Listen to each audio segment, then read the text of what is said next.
Most people in their hometown are slowly becoming the ceiling versions of themselves without even realizing it. Not because they're lazy, not because they're not smart, but because when every single person around you has the same reference point, the same local job market, the same social circle from high school, the same idea of what a good life looks like, your brain just stops questioning it. You just absorb it. I grew up in New Jersey, spent most of my early life there, and the thing I couldn't see until I left was how much that comfort was functioning as a ceiling. What I thought I wanted was mostly just what everyone else around me wanted. The house, the local job, the car, the staying close to my family. Those things weren't bad, they just weren't mine. I had borrowed someone else's plan without knowing what I was doing. This video is about what actually happens when you move to a new city in your 20s. Not the romanticized version, not follow your dreams, motivational content, the real psychological and financial shift that happens when you strip away the familiar and have to figure out who you actually are. Your 20s are the easiest window to make this move. You most likely have no mortgage. You probably don't have any kids. Your career is still early enough that a city change doesn't tank your professional life. It can actually accelerate it or improve it. The compounding cost of staying locked in somewhere that doesn't fit you hits hardest later. In your 30s and 40s, the switching costs pile up. In your 20s, you're still liquid. You're flexible, not just financially, geographically, socially, and professionally. One thing before we go further, moving cities is not a solution to your problems.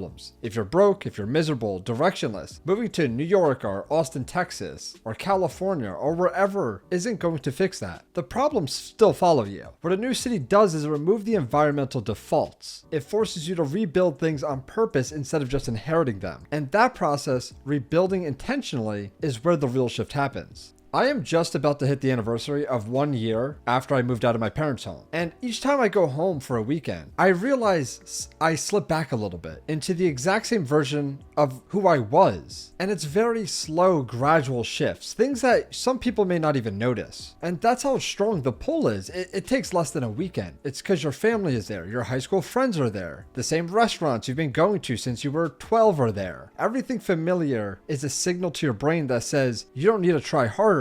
You're at home. This is comfortable. And the signal's not malicious, it's biology. Humans are wired to conserve energy in safe environments. But in your 20s, when you're trying to build skills, income, and a career, that exact comfort becomes a ceiling for you. And this especially plays out in income more than anything. The job market in most mid-sized American cities is going to be smaller. The ceiling for what you can earn in tech, finance, law, medicine is just lower outside of a handful of cities. And of course, I'm not trying to tear down all these places. It's just a market reality. The concentration of high-paying jobs, venture-backed companies, and senior roles that turn into career-defining opportunities lives in just a small number of places. New York City, San Francisco, Austin, Seattle, Boston, Chicago, and there's a few more, but majority of the opportunities are concentrated in these areas. Before I moved, I had conversations with friends of mine. They were job searching and pulling up listings in New Jersey only. They didn't and weren't open to moving to New York City. And it's understandable. They want to stay close to their family. I get it. But for the exact same position, exact same job title, same years of experience, the pay gap is $35,000 to $40,000. And yes, some of it is cost of living adjustments. Sure, but the adjustments and after the career trajectory factored in weren't even close. The New Jersey ceiling was visible from the listing. Meanwhile, the New York ladder can keep going. Now, I make $127,000 as a software engineer in New York as a new grad. My take-home pay is roughly about $80,000. And New York taxes, yes, they are brutal. But the job I have, the career access I have, the network I've built, that version of my path doesn't exist in suburban New Jersey. And the same friend who is stuck in that one position, me and him have conversations weekly about how he needs to leave his company, about how he wants to grow and push his income further, but he can't. Now, beyond money, because money isn't everything, the bigger thing that happens when you move is an identity reset.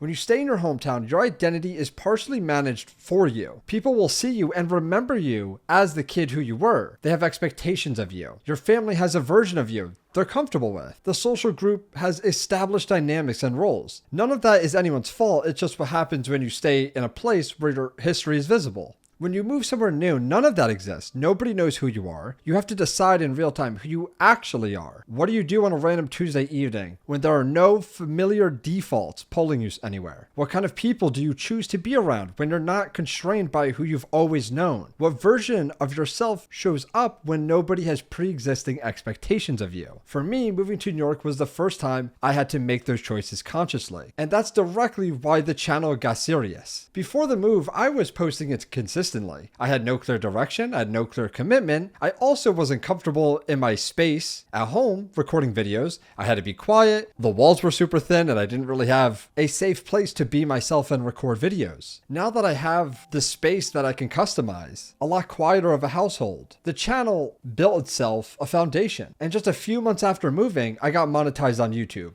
And honestly hit over $1,000 a month in additional income outside my 9 to 5. And yes, there are caveats to this. There are financial pressures, like New York rent is not a joke. I paid $1,264 a month for a shared apartment and an incredibly tiny room. Cost of living has gone up for me, but I think that is getting easily paid off for the more income that I'm able to make here, the career opportunities that are now within scope for me, and also the people that I am meeting here. And also one of the bigger shifts was the people I've met. I have actually met people who have achieved FIRE or who can even talk about early retirement like it's an actual plan, not just some fantasy when I bring it up to my family or friends at home. And it's not something you do after 40 years of work. I've had colleagues I've met and they've even said, yeah, I've achieved FIRE, but I've chosen to work or I've chosen to take this one path because it's fun for me. I now have optionality of my life. I can now talk FIRE numbers, tax advantage accounts, building income outside their 9 to 5s, like it's normalized. The comfortable defaults weren't there anymore. So instead of falling back on them, I had to actually decide what I was building. And this channel has grown and became what it is now because of these shifts, these moves. And some of the video ideas have come from people that I've just talked to randomly. Your network in your hometown was mostly assigned. It wasn't really chosen. High school, yeah, it's random, but you ended up in those friends based on proximity and age, not alignment or values. Some of these people are incredible and you should keep them for the rest of your life, genuinely. But statistically, a randomly assigned friend group from your hometown is probably not full of people aggressively building towards, let's say, financial independence, or thinking about early retirement, or starting a business, or questioning the default life script. Again, these are my goals, but you can insert your goals there too. When you move to a new city with a strong professional population, you meet people doing completely different things. People building companies, taking remote jobs, living abroad part of the year, investing aggressively to an extent you never even knew that was possible, treating experience as the priority over just stuff and material. That's uncomfortable at first, but it is also extremely eye-opening. You start seeing that the path you were on wasn't your path, and now you have real information and real case studies about what the alternatives actually look like. And if everyone in your new circle is now talking about these new goals and ambitions and actually executing towards them, that's the goal there, actually executing towards them, not just talking about it, your reference point will change. And you will then shift into those people. You become like the 5 closest people in your life. So if you don't like where you're at right now, if you don't like the goals and ambitions of the people around you, you have to move into a different room. And then you will see the shift. In the suburbs of New Jersey, everybody was talking about how their goal is to make $100,000 in a year. In New York, the starting point is $100,000, again, for my career, obviously. And yes, you can say cost of living adjustments, but New Jersey has been growing in cost by a ton in the past recent years. It is honestly extremely expensive to live there. I would even say just as expensive as New York now. Rent has easily caught up. Then you also have to factor in, you have to have a car in New Jersey, and also your time commuting. Everybody in New Jersey, or at least a lot of people in New Jersey, commute over like an hour a day, especially in the summer traffic there. It's miserable. And now also let's go back to that income gap. It's going to compound over decades in ways that are hard to even overstate. Yes, the hometown scenario has slightly lower expenses, but the income ceiling hits so much earlier. And because of that, the investment potential never catches up. We have already gone over multiple times on this channel how the average home price is trending higher and higher every single year. The average home buyer is now over 40 years old. Part of that is affordability, yes, but also the people winning in their 20s, they're not rushing into home ownership. They're staying mobile and building the income first. If I instead stayed in New Jersey, stayed comfortable, stayed still and stagnant, I personally don't think I would have as high as a net worth as I do right now. In addition, let's say you do catch up income-wise. The investing gap is already already there. You're buying later with more capital and at higher prices. And I get it, moving cities is hard. And I'm honestly really skipping on that point, how hard it is to move to another city and move away from your social circle that you've grown up with, your family. And the city can feel indifferent to you in a way that's almost like kind of hostile. You're going to question the decision constantly. And there's a version of this where people move, they hate it, absolutely hate it, and want to move back, and they do. And then they spend years telling people, I really tried it, it's just not for me. But they probably never got past the adjustment period. They never built a healthy routine or try and meet new people, or they got burnt by people and base it off a bad experience, because that adjustment period is real and it's not evident that you made the wrong call. For me, it lasted honestly months. But after that first like 3 months, I was like, yeah, I honestly don't feel any indifferent to this area. It's now my new home. What I'm trying to say is the people who gave it a real year came back with a clear sense of what they wanted, even if they didn't stay, even if they end up back in a smaller city, even if they end up back in their hometown. The year gave them more information about what they actually wanted than the years before it.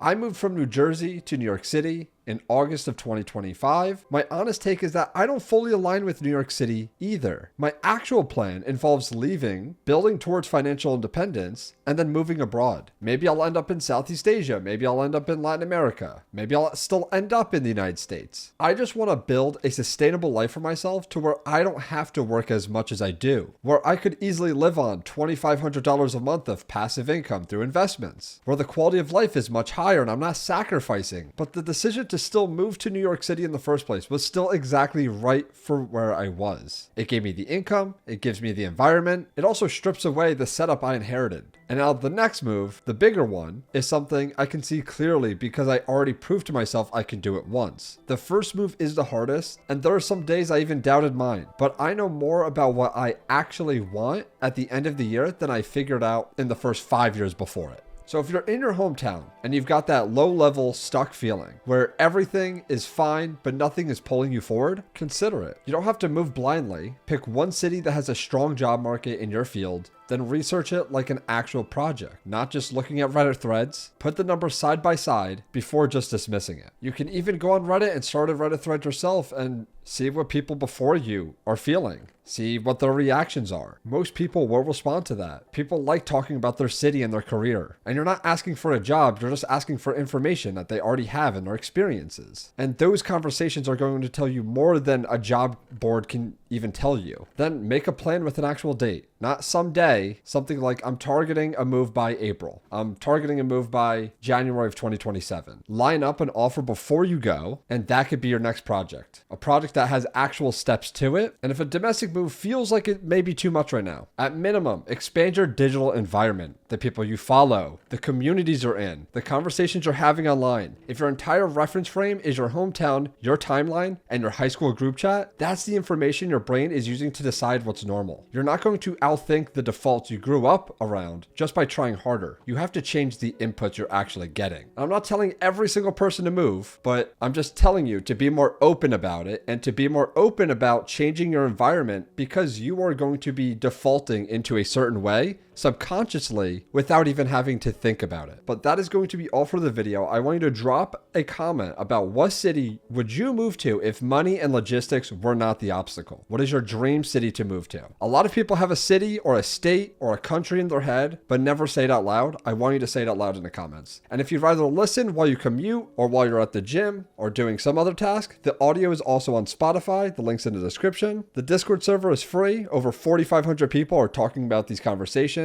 and also financial dependence, early retirement, and building income outside their 9-to-5. It's a good room to be in if you're working on any of this. The link's in the description to that as well. And if you want to go deeper, Product Early Exit is a full community and creator hub, live Q&As, daily feedback, tools for building real income outside your 9-to-5 with content creation. That's also in the link in the description down below, and I'll see you all in the next one. Peace out.